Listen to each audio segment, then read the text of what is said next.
What does that even mean, Bowers Game Corner?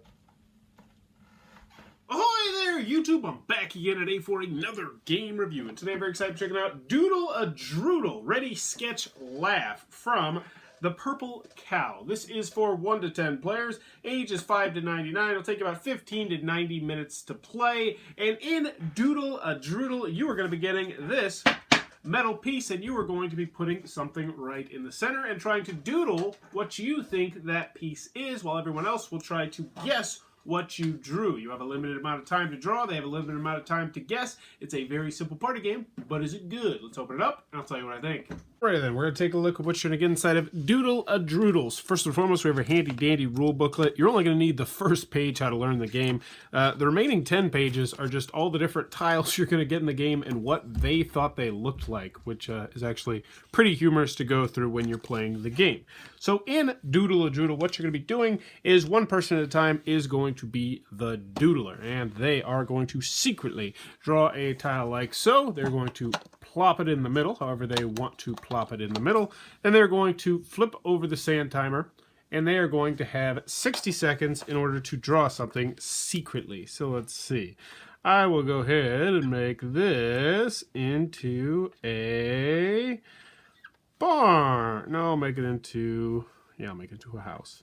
So this one will be very easy, very bland. But anywho, that would be what you're doing. And then once the timer runs out, or depending on how you're doing it, you go back and you flip it over and you say, all right, here, you guys have 60 seconds to try and guess what this is, at which point people are going to guess what it is. If someone guesses it, then you get a point. Now, they say to keep track of the score using a pen and paper, but I don't understand why they can't just use this and just keep this for yourself as a point. But anywho, the person who guessed it correctly is then going to be the new drawer, and you're going to score a point if someone can guess what you drew. So let's do this one. We'll do this one, and I'll just put, we'll make this one into a guy shoveling snow. So, hoop, doo, doo, doo, doo. Let's go to shovel. Yeah, they got the shovel. Make sure it's a very clearly defined shovel. So then you got the dirt, and he's shoveling all the snow. So there we go. That'd be a guy shoveling snow. I might get a point, I might not. But anywho, you're supposed to continue to do this until someone gets 10 points. If no one gets something that you draw, so for instance, no one guessed that this was shoveling snow, then it just passes on to the next player and they become the new doodler. But that, in a nutshell, is what you're going to be doing with Doodle a Droodle. Alrighty then, Doodle a Droodle from the Purple Cow. What are my final thoughts? Let's go over the pros, let's go over the cons. First, on the con side, I hate when game companies do this. It says 1 to 10 players. There is no solo mode included in this. So I don't know what they're talking about going 1 players. Really, it's 2, 3. It's a party game. You're probably going to play with like 4 plus people. Also, it says 10 people. You could easily play with more than 10 people as long as you have a big enough table where you could do it. Now, the biggest con that I have with this game, aside from the things on the box that annoy me, are the fact that the game is boring the way they have you do it. They have this game where, and you saw it in the middle part, you're supposed to draw something, and you have 60 seconds to draw it. 60 seconds is a long time to draw something, especially if it's just like, oh, I immediately know what I want to draw. But then you're stuck with a situation where it's like, well, do we wait for the sand timer to run out, or do I just draw more details? Do we just flip it over and then flip it over again and say it's just halfway? And it doesn't really matter because it's a party game and the scoring is kind of secondary. Also, come on, people.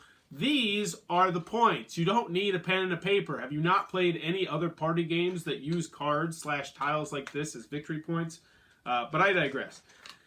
Yes, so the way the game is supposed to be played is boring, and we quickly scrapped that way and changed the rules of the game because I didn't like the version of the game where you had 60 seconds to draw and people had 60 seconds to guess, and if someone guesses it, then you get a point. Because 9 times out of 10 when we were playing, and we had people, obviously, with various different levels of skill drawing, probably 15, 20 different people drew, I think we maybe had 4 or 5 times where someone was not able to guess it with 60 seconds to guess it, and just the way that the game is designed is not the best. Now, if you modify the rules, I feel like the game gets to be a lot more fun. If you make it so that if someone guesses what it is, they get the point, then that's a lot more fun. At least everybody who I played it with liked it better that way.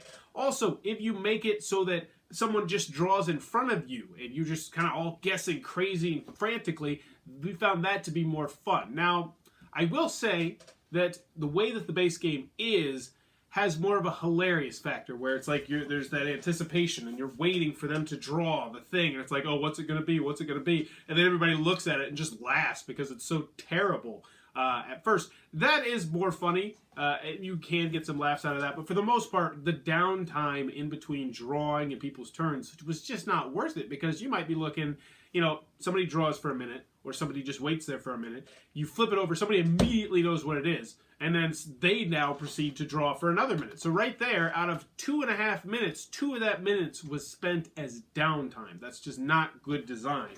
So, those are the cons that I have with the game. Moving on to the pros. If you're willing to house rule it, this is a fun game. You will enjoy this game if you like mass market party games. It's that simple. This is the kind of game that I could see at a Walmart or a Target or a Walgreens or a Costco or something like that.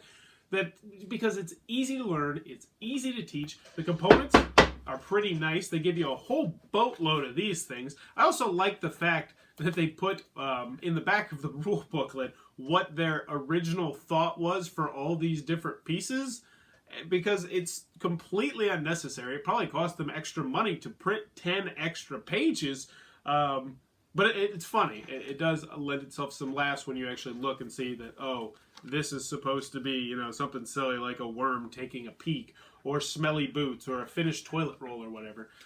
So overall, can I recommend this game? If you're in the market for a light, mass market party game, the kind that you can play with just about anyone that can draw, then yes, this one is fun if you modify the rules. If you're looking for something a little bit more, this one will not be for you. If you're looking to follow the rules as written in the game, then I can't recommend this game.